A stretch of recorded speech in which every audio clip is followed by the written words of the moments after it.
हेच विखे जगताप आता झालेल्या छत्रपती संभाजी महाराजांच्या पुतळ्याच्या अनावरण कार्यक्रमाला एकत्र सहभागी झाले. अहिल्यानगर शहरात राष्ट्रवादी काँग्रेस, भारतीय जनता पार्टी युती होणार हे सर्व सूत मग प्रत्येकाला 100% खात्री होती.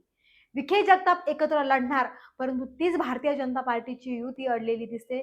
त्याचं कारण म्हणजे भारतीय जनता पार्टीच्या कार्यक्रमात असलेले भानुदास कोतकर यांची एंट्री जगतापांना बिनसली. भारतीय जनता पार्टीमध्ये प्रवेश सोहळ्याच्या कार्यक्रमाला हॉटेल व्हिस्टार येथील कार्यक्रमाला भानुदास कोतकरांची अचानक झालेली एंट्री व उपस्थिती त्यामुळे राजकारण बदललं व ह्याच उपस्थितीमुळे संग्राम जगताप व विखे यांच्यामध्ये दुरावा वाढत असल्याचे शहरात बोलले जात आहे. भानुदास कोतकर यांनी केडगाव भागातील संपूर्ण 8 जागा व शहरातील 2 जागा अशा 10 ते 12 जागा भाजपला मागितल्याचे समोर आले आहे, अशी चर्चा नागरिकांमध्ये आहे. भारतीय जनता पार्टीच्या इच्छुकांच्या मुलाखतीत देखील अनेक कोतकर समर्थकांनी उमेदवारी मागितल्याचे दिसते आहे.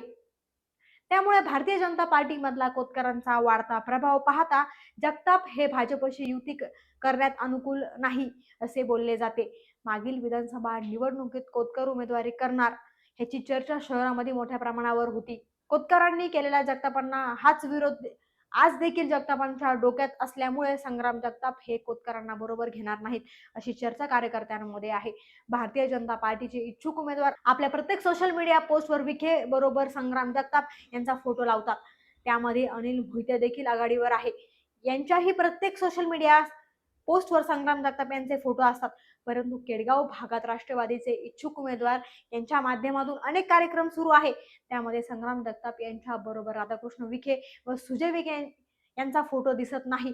त्यामुळे संग्राम जगताप यांनी केडगाव भागात 8ही जागा लढवण्याचा निर्धार सुजय विखेंना डावलून तयारी केल्याचे दिसते. एका बाजूला राष्ट्रवादी भाजप युती म्हणायची आणि दुसऱ्या बाजूला संग्राम जगताप यांचा केडगाव भागात एकला चलोचा नारा सुरू ठेवायचा व त्यातच भाजपाकडून कोतकर समर्थक मुलाखती देतात. त्यामुळे या सगळ्या परिस्थितीमध्ये कोतकरांमुळे विखे व जगतापांचं युतीचं बिनसलंय का असा नागरिकांमध्ये चर्चा आहे. काय होणार पुढे हे पाहणं आता तितकंच महत्वाचं ठरणार आहे. युती होणार की नाही होणार, एकनाथ शिंदे गटाचं काय होणार हे सगळं आता चित्र स्पष्ट होईल येत्या काही दिवसांमध्ये.